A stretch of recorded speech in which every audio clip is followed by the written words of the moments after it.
सभी को नमस्कार। आज हम इस कक्षा के माध्यम से एक नए टॉपिक विशेषण विशेष्य और उपमान उपमेय पर चर्चा करेंगे।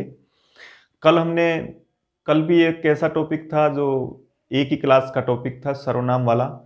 मैं समझता हूँ सर्वनाम वाले टॉपिक में आपने जिस तरीके से मैंने आपको उसमें बताया था उसी प्रकार आप किसी भी प्रश्न में सर्वनाम शब्द की पहचान कर सकेंगे और कुछ विशेष विभक्तियों के विशेष वचनों में एक चिन्ह विशेष से आप सर्वनाम शब्द की पहचान कर सकते हैं।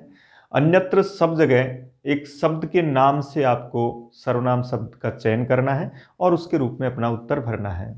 विशेषकर जो त्यदादि जो सर्वनाम शब्द हैं वो ज़्यादा महत्वपूर्ण है, उससे ऊपर के सर्व विश्वादि 2-3 शब्द महत्वपूर्ण हैं, लेकिन फिर भी हम इन सभी शब्दों को याद रखें क्योंकि शब्दरूप भी हमारे सिलेबस में है और शब्दरूप के रूप में हमको विभक्तियों का प्रयोग करना है, वचन का प्रयोग करना है।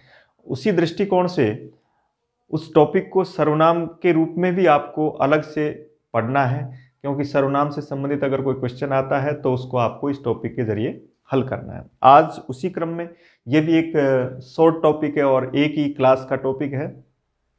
तो देखिए, विशेषण विशेष्य और उपमान उपमेय ये सिलेबस में दिया हुआ है। रीट का जो सिलेबस है और उससे आगे भी संस्कृत के जितने भी परीक्षाओं के सिलेबस है सभी में इसका प्रयोग है। तो यहाँ रीट को मद्देनज़र विशेषण विशेष्य और उपमान उपमेय के जो क्वेश्चन हैं वो किस तरीके से संभावित हैं उनको हम पढ़ रहे हैं। सबसे पहले देखिए, सबसे पहले हमको ये देखना है कि विशेषण विशेष्य और उपमान उपमेय का जो क्वेश्चन है वो किस प्रकार से हल करें, कहाँ कौन सी बात पूछी जाती है और किस तरीके से उसमें हमको उत्तर भरना है। कई बार तो यही पूछा जाता है, एक वाक्य देकर के ये पूछा जाता है कि इसमें कौन सा शब्द विशेष्य है, कौन सा शब्द विशेषण है, कौन सा उपमान है और कौन सा उपमेय। इन 4 बातों पर विशेष ध्यान दें क्योंकि एक कोई सा भी एक पंक्ति दी जाएगी या उस पैराग्राफ में से कोई पंक्ति को चुना जाएगा जिसके आधार पर हम किसी भी शब्द में विशेषण या विशेष्य पूछते हैं अथवा उपमान या उपमेय पूछते हैं। तो देखिए, सबसे पहले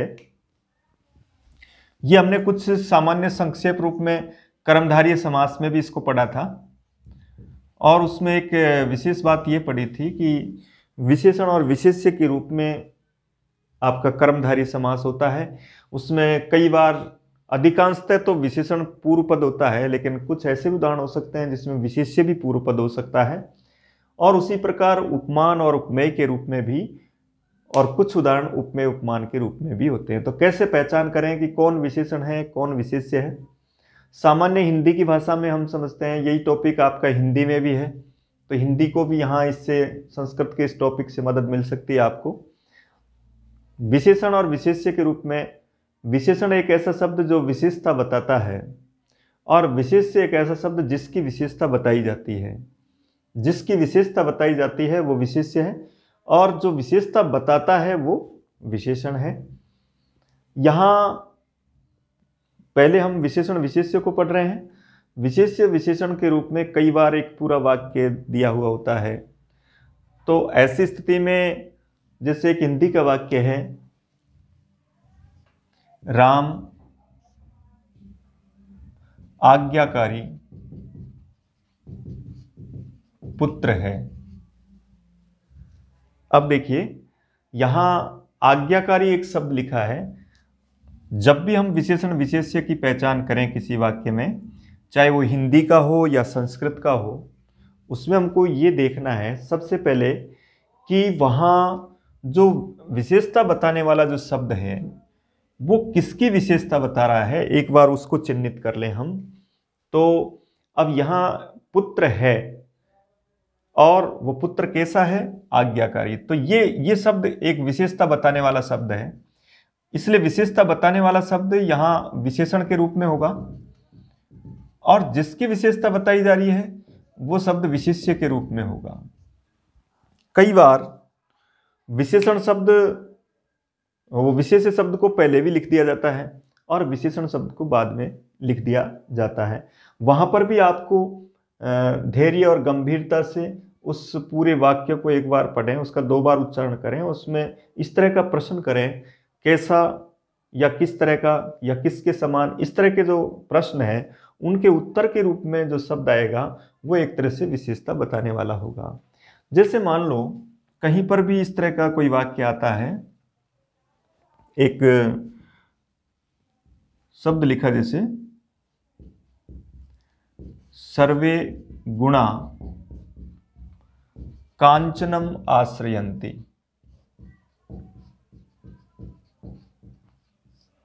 देखिए इसके बाद एक दूसरा लिखा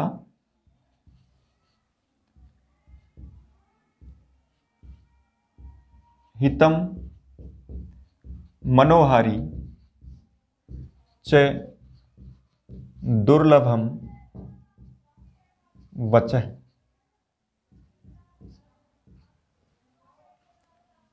एक लिखा भिन्न रुचिर ही लोक।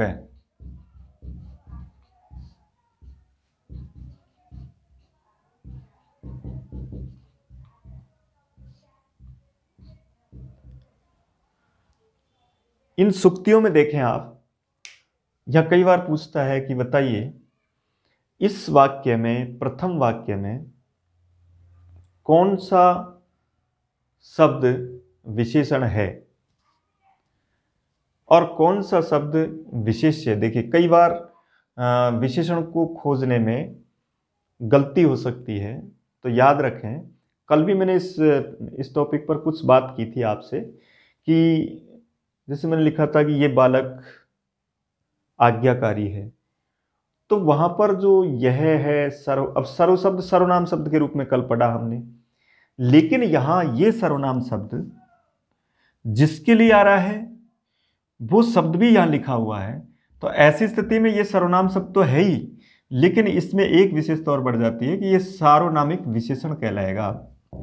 इसलिए यहां सर्वे जो शब्द है ये एक तरह से विशेषण है और गुण यहां पर विशेष्य है। हालांकि हम देखते हैं कि गुणवाचक शब्द विशेषण के रूप में होता है, लेकिन यहां इसके लिए ये शब्द महत्वपूर्ण है। यहां इसको ये बताया जा रहा है, जिसे हम लिखते हैं यह गाय, वे बालक, सभी गुण। तो कौन से गुण? सभी गुण। इसलिए यहां ये इसकी विशेषता के रूप में प्रयोग किया गया है। एक गुण या दो गुण या तीन या उससे अधिक, तो इसके लिए इसकी आवश्यकता है। इसलिए यहां सर्वे शब्द विशेषण कहा जाएगा और वो किस तरह का विशेषण कहलाएगा?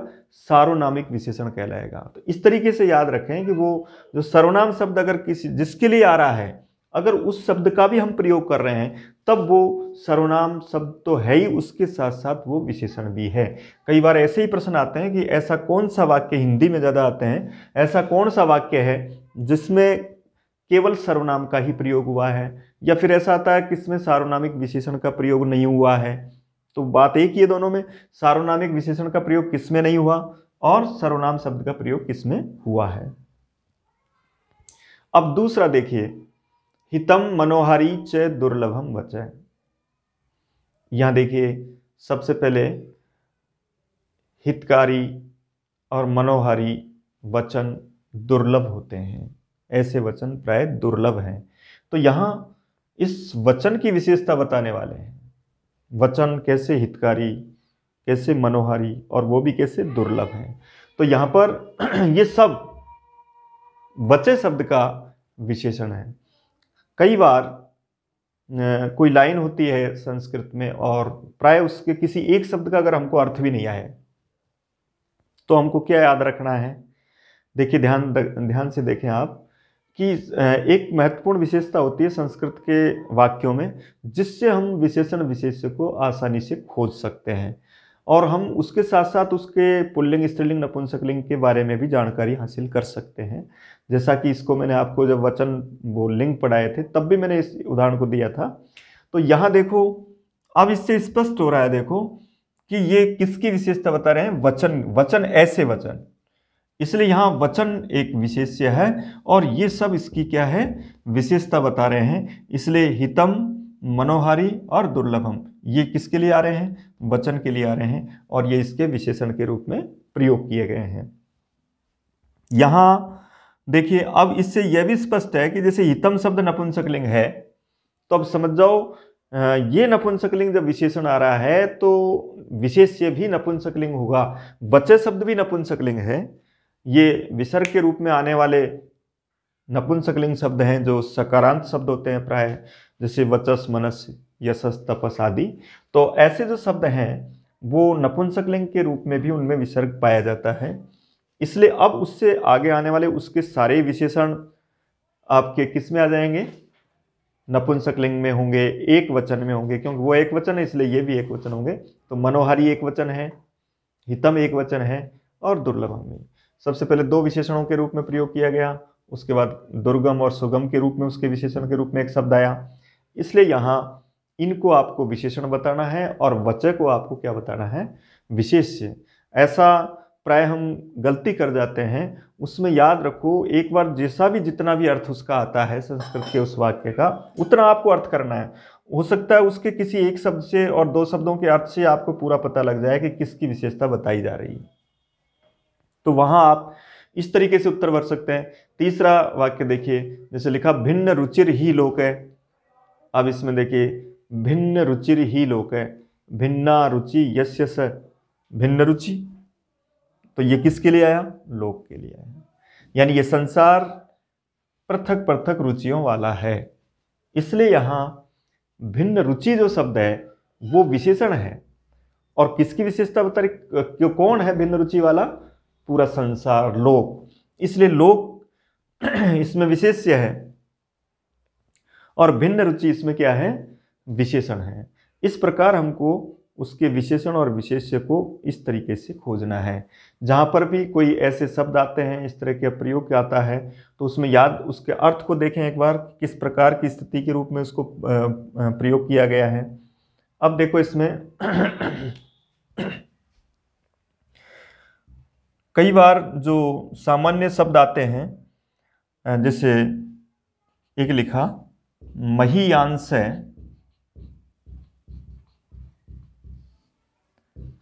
प्रकृत्या मितभाषिण, महीयांश प्रकृत्या मितभाषिण।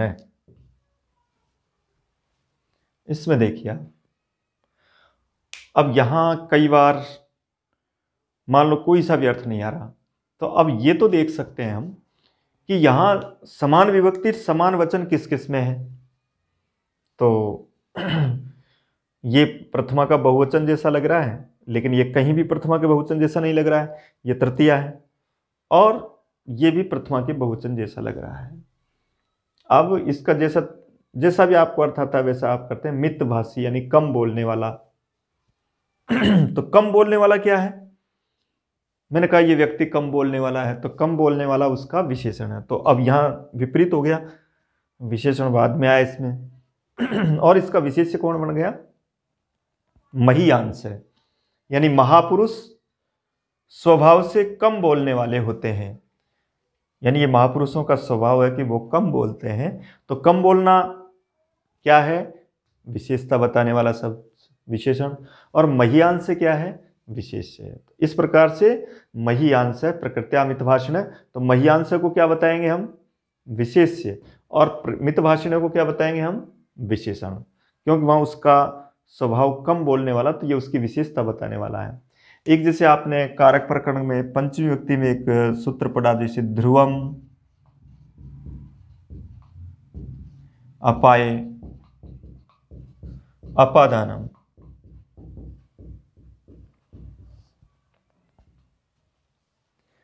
अब देखिए, अब इसमें पूछा कि देखो इस सूत्र में कुछ ऐसी विषय वस्तु हमको नजर आ रही है जिससे हम इतना तो तय कर सकते हैं कि कौन समान विभक्ति और समान वचन में है। तो स्पष्ट हो गया, ध्रुवम में भी अम आ रहा है और अपादानम में भी अम आ रहा है, यहाँ नहीं आ रहा है, तो ये इसके संदर्भ में कुछ भी नहीं है, इसकी विशेषण के रूप में। अब अपादान एक कारक है, अब वो अपादान कारक कैसा होता है, ध्रुव होता है, ध्रुव को अपादान कहते हैं, इसलिए अपादान विशेष्य है और ध्रुवम उसका क्या है, विशेषण है। कहीं पर भी इस तरह का कोई भी शब्द आए तब उसके लिए हम इस तरह का प्रयोग करते हैं कि जहां पर ध्रुवम जो पद आ रहा है उसके लिए हम इस तरह का, क्योंकि वो अपादान की विशेषता बताने वाला है इसलिए वहाँ उसको हम विशेषण कहेंगे और इसके रूप में विशेष्य कहेंगे। एक लिखा जैसे जब दोनों ही शब्द, विशेष्य शब्द पुल्लिंग है तो विशेषण शब्द भी पुल्लिंग होगा, विशेष्य शब्द स्त्रीलिंग है तो विशेषण शब्द भी स्त्रीलिंग होगा, और नपुंसकलिंग है तो वो भी नपुंसकलिंग। अगर वो एक वचन है तो वो भी एक वचन, द्विवचन है तो वो भी द्विवचन, और बहुवचन है तो वो भी बहुवचन। इस तरीके से हम प्रयोग करते हैं। लेकिन कई बार विभक्तियां तो समान होती है लेकिन वचन में प्राय भिन्नता पाई जाती है। उसका कारण क्या होता है? उसका कारण यह होता है कि कुछ शब्द ऐसे होते हैं जो या तो नित्य बहुवचन में प्रयोग किए जाते हैं या नित्य एक वचन में प्रयोग किए जाते हैं, या कुछ नित्य किसी लिंग विशेष में प्रयोग किए जाते हैं। तो ऐसी स्थिति में वहां उसके आधार पर दोनों चीजें समान नहीं हो सकती। जैसे मान लो कोई संख्यावाचक शब्द है और उसके लिए आपने जैसे प्रयोग किया कि अब एक वाक्य लिखा आपने, जैसे चत्वारी फलानी। अब देखिए चत्वारी फलानी, ये जो एक दो पद दिए हुए हैं, ये पूछा गया कि इसमें कौन विशेषण है कौन विशेष्य है। तो आपने अर्थ किया चार फल। चार क्या है? उसकी विशेषता बता रहा है कितने फल। फल यहां पर विशेष्य है। और चत्वारी संख्या, याद रखें संख्यावाचक विशेषण, कि जहां पर किसी के लिए कोई संख्या का प्रयोग हो रहा है तो वो भी विशेषण है। हाँ, उस विशेषण में उसको हम एक नया नाम दे सकते हैं। जैसे इसको नया नाम दिया था सार्वनामिक विशेषण, इसी तरह उसको हम दे सकते हैं संख्यावाचक विशेषण। जैसे एक लिखा कक्षायाम विंशति छात्राः सन्ति। देखिए कक्षायाम विंशति छात्राः सन्ति, बालकाः सन्ति।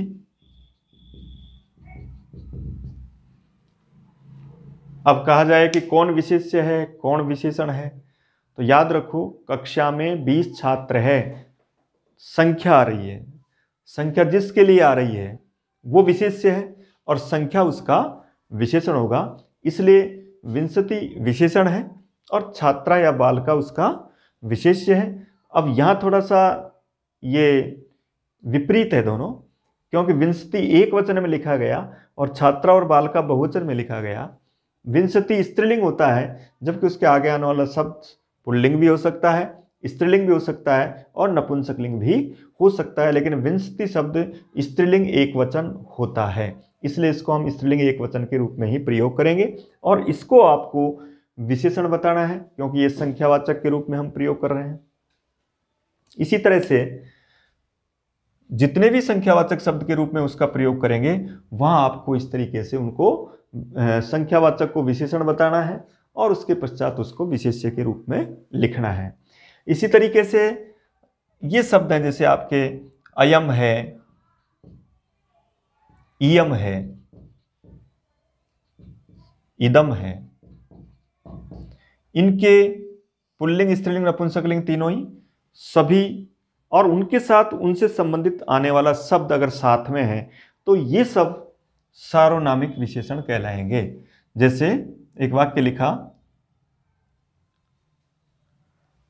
इदम फलम मधुरम अस्ति, ये लिखा। अब उसने पूछा कि बताओ, ऐसे प्रश्न गलत होने की संभावना ज्यादा रहती है। जैसे वो पूछता है कि इस वाक्य में कितने विशेषण हैं, तो हम प्राय इसमें मधुरम को ही लिख देते हैं, लेकिन ऐसा नहीं है। यहाँ इदम भी विशेषण है और ये सार्वनामिक विशेषण है, इसलिए इदम और मधुरम दोनों विशेषण कहलाएंगे यहाँ, और फलम विशेष्य कहलाएगा। इसलिए अच्छी तरह से समझें कि आपको विशेष्य और विशेषण का उत्तर देना है तो उसके लिए याद रखें कि जिसकी विशेषता बताई जा रही है उसके साथ यदि उसका कोई सर्वनाम शब्द भी आता है उसको भी आपको विशेषण बताना है, और उसकी जो विशेषता बताने वाला कोई दूसरा शब्द गुणवाचक कोई आता है तो उसको भी आपको विशेषण के रूप में ही इंगित करना है और इसी के रूप में उसका उत्तर भरना है। एक जैसे इस तरह का कोई वाक्य लिखा जाता है, जैसे लिखा वयम सर्वे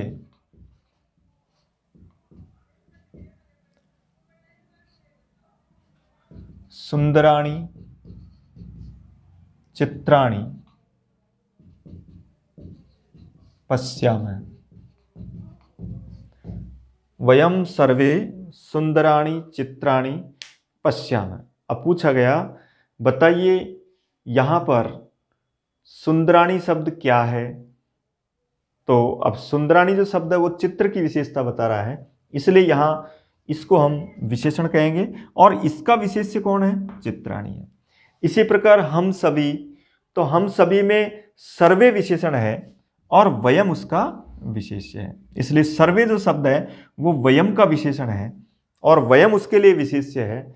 उसके साथ साथ ही सुंदराणी चित्राणी का विशेषण है। विशेषण विशेष्य कोई जरूरी नहीं कि पहले विशेषण ही आए या बाद में विशेष्य आए, उनको आगे पीछे लिखा जा सकता है। संस्कृत में तो वैसे भी किसी भी शब्द को आगे पीछे किया जा सकता है। अधिकांश जो दिक्कत आती है हमको कई बार, वो इन सुक्तियों में आती है, क्योंकि सुक्तियों में छंद के अनुसार हो सकता है विशेषण को बाद में लिखा हो, विशेष्य को पहले लिख दिया हो। इस तरह के जो प्रयोग करते हैं उनमें पहचानना थोड़ा सा कठिन होता है कि जहाँ भी कोई भी ऐसा वाक्य प्रयोग आ जाता है जिसके आधार पर हमको पहचानने में दिक्कत आ सकती है। जैसे मान लो प्रविशन्ति मुखे मृगा वाला जो श्लोक है, उद्यमे नहीं सिद्ध्यन्ति कार्याणि न मनोरथई, इस तरह का कोई लंबा वाक्य आ जाता है, तब दिक्कत आती है कि कौन विशेषण हो सकता है और कौन विशेष्य हो सकता है। तो उसके रूप में हमको इस तरीके से उत्तर भरना है। पहले उस लाइन का किंचित जैसा भी अर्थ आता है वैसा करें और उसमें यह बताएं कि यहाँ कौन से शब्द के लिए किसकी विशेषता बताई जा रही है। जो विशेषता बता रहा है उसको आपको विशेषण के रूप में उत्तर भरना है और दूसरे शब्द को विशेष, उससे आगे आप कैसा, कौन सा, कितना ऐसा उत्तर भरें। ऐसे इस प्रकार के जो उत्तर आएंगे उनको आपको विशेषण बताना है और बाकी को आपको क्या बताना है, विशेष्य बताना है। कोई भी संख्यावाचक, जैसे एक लिखे हैं भवतः महती कृपा अस्ति, आपकी बहुत बड़ी कृपा है। तो अब यहाँ देखिए, अब यहाँ कृपा है और उस कृपा का विशेषण क्या शब्द आ रहा है, महती, इसलिए ये विशेषण होगा और कृपा विशेष्य होगा। तो याद रखें, जैसे परम शब्द है, जैसे महत शब्द है, जैसे विद्वान शब्द है, जैसे शुभ है, अशुभ है, कोई रंगवाचक शब्द है, ये सब विशेषण के रूप में प्रयोग किए जाते हैं। जैसे वह एक विदुषी महिला है, सा एका विदुषी महिला अस्ति, तो वहाँ विदुषी जो शब्द है वो महिला का विशेषण है और उसका विशेषण एका भी है, इसलिए वहाँ दोनों उसके विशेषण कहलाएंगे। इसी तरह जैसे मैंने कहा कि शुभ विचार है आपके, तो वहाँ पर विचार का विशेषण शुभ है। इस तरीके से हम विशेषण शब्द को आराम से चयन कर सकते हैं कि इस वाक्य में विशेषण शब्द कौन सा प्रयोग किया गया है। और उसी के अनुरूप जब कोई ऐसे वाक्य आएंगे जिनको हम किसी सुक्ति के रूप में लिखते हैं, तब भी हम कुछ अर्थ करके उसकी पहचान कर सकते हैं। जैसे कक्षा 8, 9, 10 की किताबों में काफ़ी सुभाषित लिखे हुए हैं, तो उनमें भी हम इस तरीके से उत्तर खोजें कि कहाँ कौन सा शब्द किसके लिए प्रयुक्त हो रहा है। अधिकतर ये आपकी जो पुस्तक है भारवी की किरातार्जुनीयम, इसमें, और जो माघ का शिशुपाल वध है उससे संबंधित, हितोपदेश से संबंधित, इनसे संबंधित कुछ अधिक सूक्तियाँ इस तरीके से सिलेबस में हैं और उनके आधार पर ही हमको ये देखना है कि कौन कौन से समान विभक्ति में शब्द आ रहे हैं। तो उनमें ही उनका एक गलती तो ये बिल्कुल नहीं करें कि कहीं पर भी जैसे ये लाइन आई 4 नंबर और इसमें ये पूछा गया कि इसमें मित भाषिण्य का विशेषण कौन सा है या विशेष्य कौन सा है, तो कहीं पर भी ऐसा गलत उत्तर आप इस प्रकार नहीं भरें कि जैसे आप प्रकृत्या भर देते हैं, तो ये बिल्कुल मैच नहीं कर रहा है। प्रकृत्या तृतीया विभक्ति में आ रहा है। और ये प्रथमा, तो ऐसा तो कभी संभव ही नहीं है कि वहाँ उसके रूप में उसको, क्योंकि विशेषण और विशेष से समान विभक्ति समान वचन में प्रयोग किए जाएंगे। हो सकता है वचन में कुछ चेंज हो, जैसे संख्यावाचक के रूप में, क्योंकि वह संख्याएं उसके रूप में मान्य है। संख्या शब्द कुछ स्त्रीलिंग भी होते हैं, कुछ पुल्लिंग भी होते हैं, और कुछ नपुंसकलिंग, और कुछ एक वचन में भी प्रयोग होते हैं, इसलिए वहाँ उसी रूप में उसको लिखना होता है। इसके बाद देखिए, अब इसमें हम चेंज कर रहे हैं उपमान और उपमेय के रूप में, कि विशेषण विशेष्य को हम खोज लेंगे, लेकिन उपमान उपमेय को और विशेषण विशेष्य में क्या अंतर करेंगे, हम किस प्रकार से उसके अंतर को हम ले सकते हैं। तो इसमें ध्यान रखें, उपमान उपमेय के उदाहरण और विशेषण विशेष्य के उदाहरणों में बहुत अंतर होता है, और एक ऐसा विशेष अंतर होता है जिससे हम दोनों को आसानी से खोज सकते हैं, आसानी से उत्तर दे सकते हैं। सबसे पहली बात, अगर किसी वाक्य में जैसे इव शब्द का अर्थ लिखा हो, इव शब्द लिखा है, जैसे वत शब्द लिखा है, जैसे यथा शब्द भी लिखा है, तो ऐसी स्थिति में वहां हम उनको उपमान उपमेय के रूप में उत्तर भरें। अधिकांशतः इव के ही प्रयोग आते हैं, परीक्षा के दृष्टिकोण से इव वाले ही ज्यादा संभव है। वत के उदाहरण भी आ सकते हैं, लेकिन वत के रूप में, उपमान उपमेय के रूप में जो क्वेश्चन आएगा वो हमेशा इव के साथ ही आएगा। वत तो उसके सार्थक शब्द, उसके समानार्थक शब्द, यथा भी उसका समानार्थक शब्द है। जैसे अपन ने लिखा पाषाण वत हृदयम, तो वहाँ वत पाषाण जैसा हृदय, बात तो वही है उस जैसा, तो उसके रूप में, वत के रूप में और इव के रूप में हम उपमान और उपमेय के रूप में एक शब्द की पहचान करते हैं। तो सबसे पहला ये याद रख लें कि अगर किसी वाक्य में इव का प्रयोग हुआ है, तो ऐसी स्थिति में वहाँ वो जो दोनों शब्दों में जो विशेषता बताई जाएगी, उसकी उस शब्द को हमको उपमान उपमेय में उत्तर भरना है, उसको विशेषण विशेष में उत्तर नहीं भरना है। जैसे मान लो ये उदाहरण लिखा कि, जैसे लिखा नरे सिंह इव, एषः नरः सिंह इव अस्ति, ये एक वाक्य है। यह मनुष्य सिंह जैसा है। अब आपने पूरे वाक्य को, ऐसा वाक्य तो अर्थ भी समझ में आएगा, क्योंकि हम प्रत्येक पद का उसका अर्थ भी जान रहे हैं। अब जब अर्थ आ गया तो बहुत कुछ आप उत्तर तक पहुंच सकते हैं। अब कहा गया कि ये व्यक्ति, ये नर सिंह जैसा, तो इसमें इव शब्द आ रहा है, तो पहले तो ये निर्धारित हो जाइए कि हमको इसमें उत्तर विशेषण विशेष्य के रूप में नहीं भरना, इसको उपमान उपमेय के रूप में भरना है। दूसरी बात क्या है, एक सीधा सा उत्तर यह भी है कि इव शब्द जिसके पश्चात आएगा वो ही उपमान होगा। तो यहाँ सिंह के पश्चात इव आ रहा है, तो ये उपमान आपको भरना है। और अब ये किसके लिए आ रहा है, तो नर के लिए आ रहा है, इसलिए नर इसका उपमेय है। और उस नर उपमेय का विशेषण ऐसा है, ये सार्वनामिक विशेषण है। तो इस वाक्य में ऐसा तो कौन है, ऐसा है सार्वनामिक विशेषण।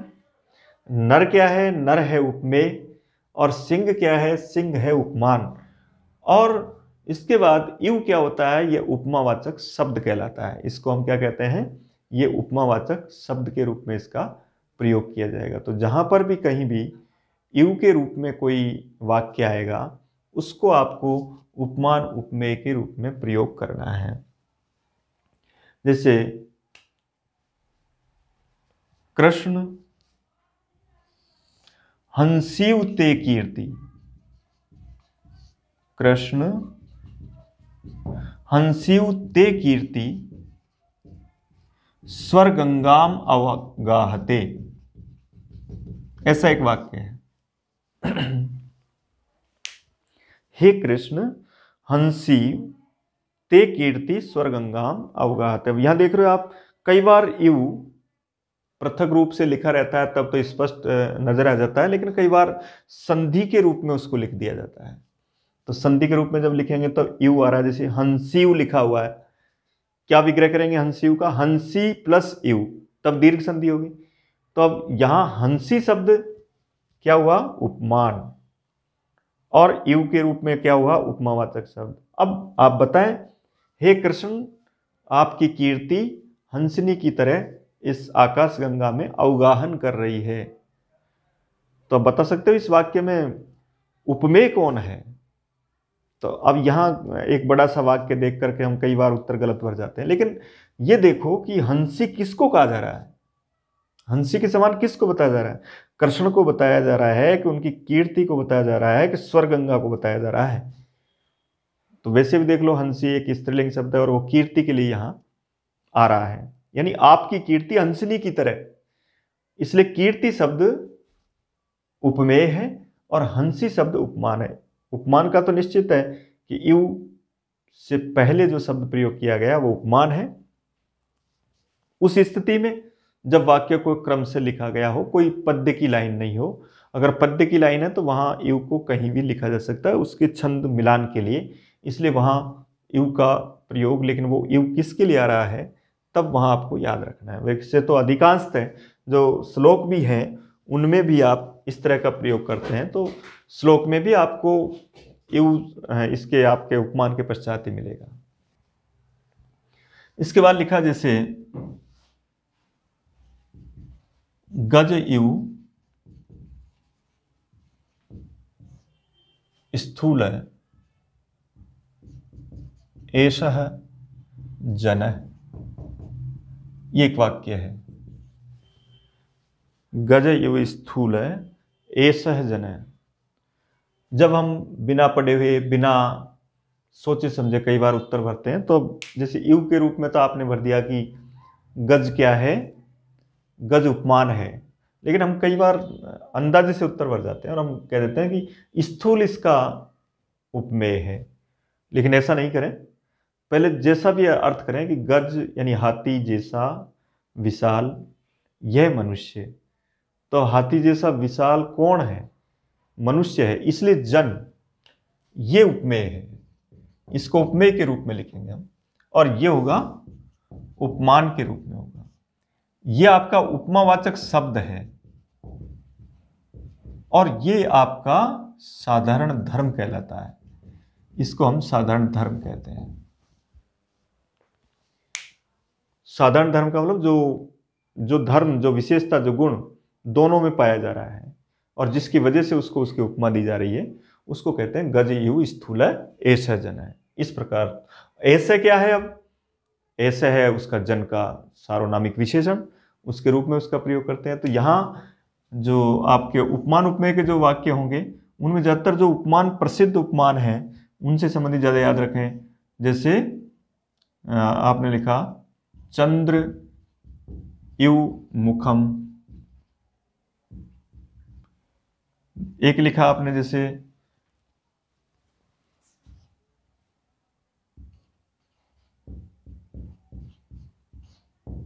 चंद्र की जगह इंदु शब्द का भी प्रयोग कर दिया जाता है और उसके लिए इंदु यु मुखम, इस तरह का भी प्रयोग कर सकते हैं। यानी चंद्रमा के जो विशेषण है उसके लिए एक जैसे कमल नयनम है, कमलम यु नयनम। तो यहाँ पर कमल जैसा नेत्र, तो उसके रूप में हम इस तरह का प्रयोग कर सकते हैं। कमले यु नयने भी कर सकते हैं द्विवचन के रूप में। तो यहाँ इसको अब कमल के समान, तो यु का जो प्रयोग हो रहा है इसका मतलब ये आपको उपमान के रूप में उत्तर भरना है, इधर वाले को आपको उपमेय के रूप में उत्तर भरना है। जो उपमान उपमेय के रूप में प्रसिद्ध है, जैसे एक शब्द ये आता है विशेषकर, जैसे पुरुष है शार्दुल यु, एक लिखा है जैसे। अब ऐसे सभी शब्द देखें आप, अब वहां देखो यू बाद में आ रहा है, तो ये उपमान है और ये उपमेय। ऐसे शब्द उपमेय उपमान के उदाहरण होते हैं, और ये जो शब्द लिखे हमने ये उपमान उपमेय के उदाहरण है। घन यु श्याम है,